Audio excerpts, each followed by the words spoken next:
Bonjour! Vous êtes à Tuscany? Tuscany, recette printanière. Premier légume du printemps. Pour ceux qui ne savent pas, le pissenlit est comestible au printemps. Il est comestible après aussi, c'est juste qu'il est moins agréable à manger. Il devient plus amer plus la saison avance. Nous, au Québec, elle commence. J'ai vu certains endroits qui sont déjà en fleurs, mais quand ils sont rendus en fleurs, sont plus agréables à manger, sont rendus énormes. Les feuilles sont rendues amères. Ça fait que pour manger le pissenlit, c'est le bon moment. Vous pouvez le préparer comme moi je le prépare, ou encore le mélanger à des salades déjà existantes pour s'habituer au goût qui est peut-être un peu particulier et certaines personnes ont un peu plus de mise. Faut habituer peut-être son goût à ça. Ceux qui aiment les endives, je dirais que vous n'avez aucun problème avec les petites. Pourquoi je dis les petites fèves? Le pissenlit. Pour commencer la récolte très tôt au printemps, comme présentement, les seuls endroits qu'il y a du pissenlit présentement, c'est le côté sud des maisons, proche des solages. Il y a plus de chaleur, ça fait qu'ils ont eu le temps un peu plus de se développer. Ou aux endroits qui ont 100% de lumière du matin au soir, qui ont le maximum d'ensoleillement, il y en a un petit peu. OK. Il est minuscule. Il est encore minuscule. Mais on en mange depuis. Alexa, quelle date on est? Aujourd'hui, nous sommes le dimanche 16 avril 2023, le 106e jour de l'année. On est dimanche le 16 et notre premier repas de pissenlit a été vendredi passé. On en a mangé samedi aussi. J'avoue que c'était des petites portions, mais quand même, au moins ça nous contentait, ma mère puis moi. Ça fait que je vous montre comment on les récolte, comment on les arrange et comment on les mange habituellement. La méthode pour récolter les pissenlits, pour s'en faire des salades, on prend un couteau que la lame est scrap, ok?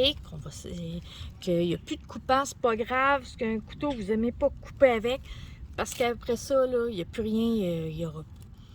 S'il y avait un affûtage, il n'y en aura plus. Ce qu'on vient chercher, c'est les racines. Comme on est au début de la saison,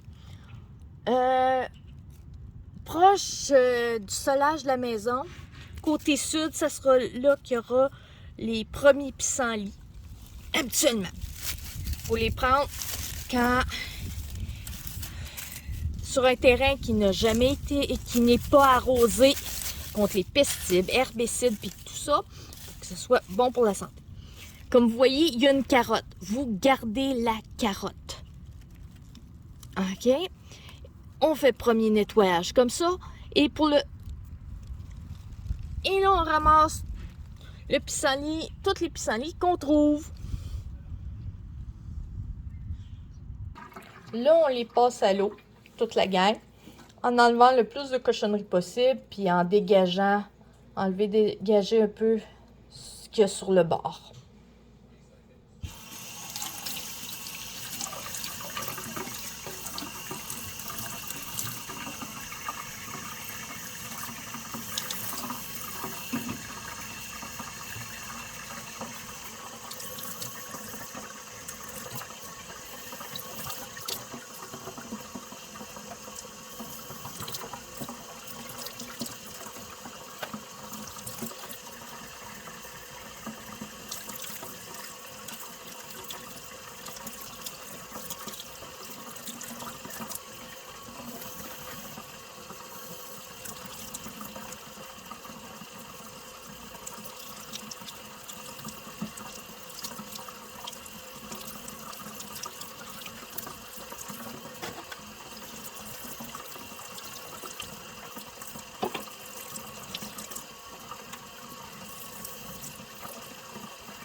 Maintenant qu'on a enlevé le plus gros, on enlève la queue.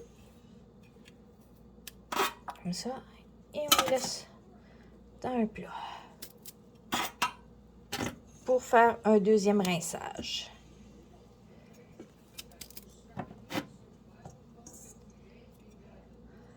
Pour la carotte qu'on enlève, je sais qu'il y en a que j'ai entendu dire, on peut faire un genre de café de pissenlit. Il y en a qui font des infusions. Être franc, je ne l'ai jamais essayé. Maintenant, tout se détache les uns des autres et on fait un autre nettoyage pour enlever les derniers indésirables. Mes œufs, je les ai fait bouillir pendant 5 minutes, sinon un peu plus. Je vide l'eau bouillante et je mets l'eau froide. Et là, en même temps que je mets l'eau froide, je casse la coquille. Comme ça, l'eau vient s'infiltrer à l'intérieur. Ça facilite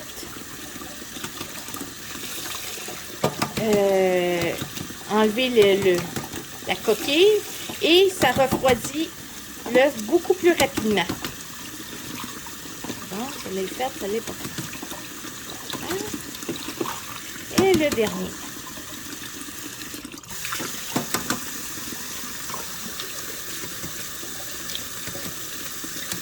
Une fois qu'ils sont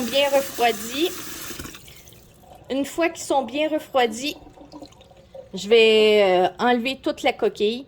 En passant, les coquilles d'œufs, je les garde toutes pour mes plants de tomates. Les plants de tomates ont tendance à prendre beaucoup de calcium. Ça fait que j'en mets toujours à chaque année en dessous de mes plantes de tomates quand je les plante. Oups, celle-là a décidé de tomber en morceaux.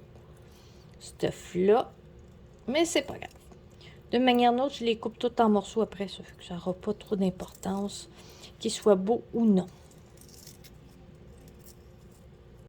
Voici ma salade de pissenlit avec un œuf dur. En passant, le jaune d'œuf enlève un peu l'amertume du pissenlit. Il n'y en a pas gros au début de la saison, mais à la fin de la saison, il y en a un peu plus.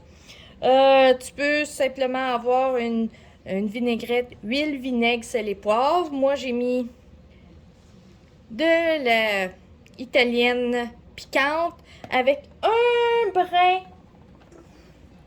de vinaigrette balsamique.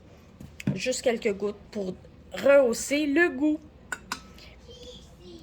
Il n'y en a pas gros pour l'instant. C'est ma mère et moi qui va se partager ce petit festin. Une incruste. Pour les pissenlits, pour faire des salades, ça s'arrête quand les fleurs éclosent. Là, ils deviennent vraiment, vraiment amers. Mais disons que je préfère les prendre au début de la saison. C'est là qu'ils sont les meilleurs. Et plus la saison avance, plus les bourgeons grossissent, plus ils deviennent amers. Plus je mets d'œufs. Ou j'arrête d'en manger. Mais bon. Et je commence par le côté sud, qui est les premiers qui sortent. Et habituellement, quand ceux-là commencent à éclore, que les fleurs éclorent, je peux encore en manger du côté nord, aux endroits qui étaient vraiment à l'ombre. Là, ils commencent à sortir. Ça fait que ça permet d'en manger quand même pas mal longtemps.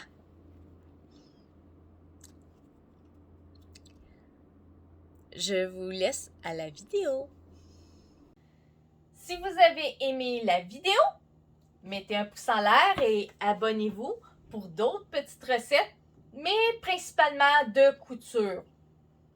Oui, je parle principalement de couture. Malgré que la prochaine vidéo, il y a des bonnes chances que ça soit un aménagement d'un espace qui était perdu, possiblement, qui peut donner des idées à d'autres pour améliorer notre rangement. À la prochaine!